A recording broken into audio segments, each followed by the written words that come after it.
जय श्री कृष्ण। राधे राधे। मैं queen nine आप सभी को यह गीता जैसे महान ग्रंथ और कृष्ण के श्लोकों को पढ़कर सुनाती हूँ, आपके साथ साझा करती हूँ। तो please like, subscribe and share कीजिए। इसकी श्लोक है 36वां और इसमें यह कहा गया है कि हम जैसे व्यक्ति भी अगर उन मूढ़ अज्ञानी जो कि युद्ध थे, ईर्ष्या, द्वेष या दूसरों की चीज़ों को छीनने में लगे रहते हैं, उनके लिए हम पाप कर्म से लिप्त लोगों के लिए अगर हम अपने हाथ गंदे करें, उन्हें मारे पीटे, तो ये उनका कत्ल करें, क्या यह हमारे लिए दोष नहीं है? तो यह सर अर्जुन जी बोलने की कोशिश करते हैं। और कर्म हमारा यही कहता है कि अगर कोई हमें ललकार रहा है, हमें चैलेंज दे रहा है, तो हमें स्वीकार करना चाहिए। और क्षत्रिय का यह धर्म बनता है कि उसे स्वीकार करे और उसके लिए अपना कर्तव्य करे, क्योंकि उस वक्त उस क्षत्रिय के लिए वही कार्य चूज किया गया था। तो चलिए हम इसके 36वें श्लोकों को लेते हैं और इसका भावार्थ समझने की कोशिश करते हैं। यद्यप्यते न पश्यन्ति लोभोपहत चेतसा कुलक्षयकृतं दोषं मित्रदोहे च पातकं कथं न ज्ञेयस्माभिः पापादस्मान्निवर्तितुं कुलक्षयं कृता दोषं पापाश्वद्विभर्जनार्दन। हे जनार्दन, यद्यपि लोभ से अभिभूत चित्त वाले ये लोग अपने परिवार को मारने या अपने मित्रों से द्रोह करने में कोई दोष नहीं देखते, किंतु हम लोग जो परिवार के विनिष्ट करने में अपराध देख सकते हैं, ऐसे पाप कर्मों में क्यों प्रवृत्त हों? ऐसा क्वेश्चन पूछ रहे हैं अर्जुन जी कृष्ण भगवान से। क्षत्रिय से यह आशा नहीं की जाती कि वह अपने विपक्षी दल द्वारा युद्ध करने का, जुआ खेलने का आमंत्रण दिए जाने पर मना करे। ऐसी अनिवार्यता में अर्जुन लड़ने से नकार नहीं सकता, क्योंकि उसका दुर्योधन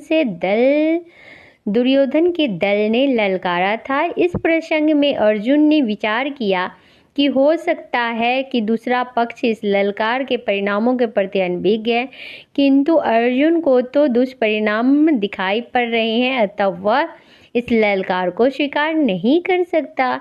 यदि परिणाम अच्छा हो तो कर्तव्य वस्तुतः पालनीय है, किंतु यदि परिणाम विपरीत हो तो हम इसके लिए बाध्य नहीं होते।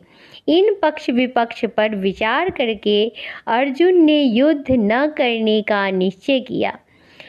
कुलक्षये प्रणश्यन्ति कुलधर्मा सनातना धर्मे नष्टे कुलं कुलसमद्य धर्मो अभिवत्युत। अर्थात कुल का नाश होने पर सनातन कुल परंपरा नष्ट हो जाती है और इस तरह से इस कुल की अधर्म में प्रवृत्ति हो जाती है। वर्णाश्रम व्यवस्था में धार्मिक परंपराओं के अनेक नियम हैं, जिनकी सहायता से पारिवारिक सदस्य ठीक से उन्नति करके आध्यात्मिक मूल्यों की उपलब्धि कर सकते हैं।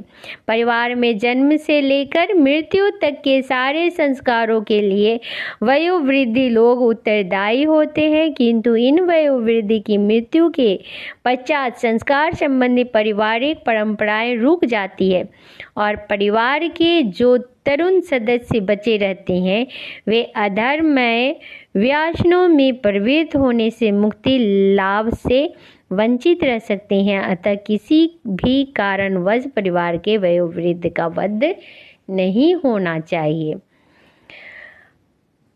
इसका 40वां श्लोक है। अधर्मा भी भवात् कृष्ण प्रदुष्यन्ति कुल स्त्रिया स्त्रुषु दुष्टासु वासने जायते वर्णसंकर। अर्थात हे कृष्ण, जब कुल में अधर्म प्रमुख हो जाता है तो कुल की स्त्रियां दूषित हो जाती हैं और स्त्रीत्व के पतन से ही हे विष्णुवंशी अवांछित संतानें उत्पन्न होती है।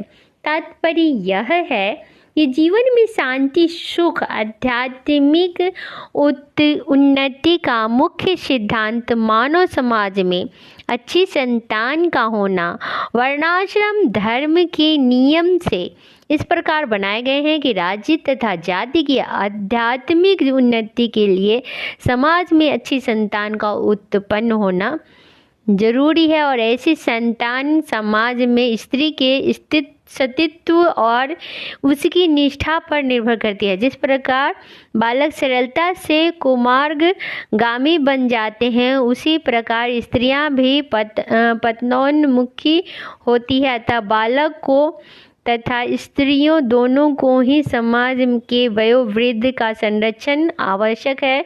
स्त्रियां विभिन्न धार्मिक प्रथाओं में संलग्न रहने पर व्यभिचारिणी नहीं होगी। चाणक्य पंडित के अनुसार सामान्यतया स्त्रियां अधिक बुद्धिमान नहीं होती, अतः वे विश्वसनीय नहीं है, इसलिए उन्हें विविध कुल परंपराओं में व्यवस्थित रहना चाहिए और इस तरह उनके सतीत्व का तथा अनुरक्ति से ऐसी संतान जन्मेगी जो वर्णाश्रम धर्म में भाग लेने की योग्य होगी।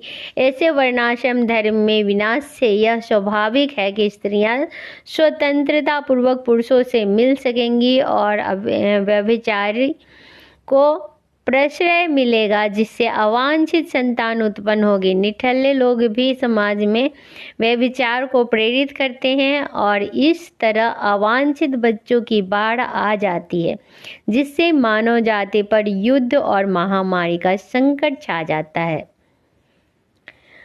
संकरो नारकाय व कुलांघना कुलस्य च पतन्ति पितरो हैषां लुप्तं पिंडोदक क्रिया।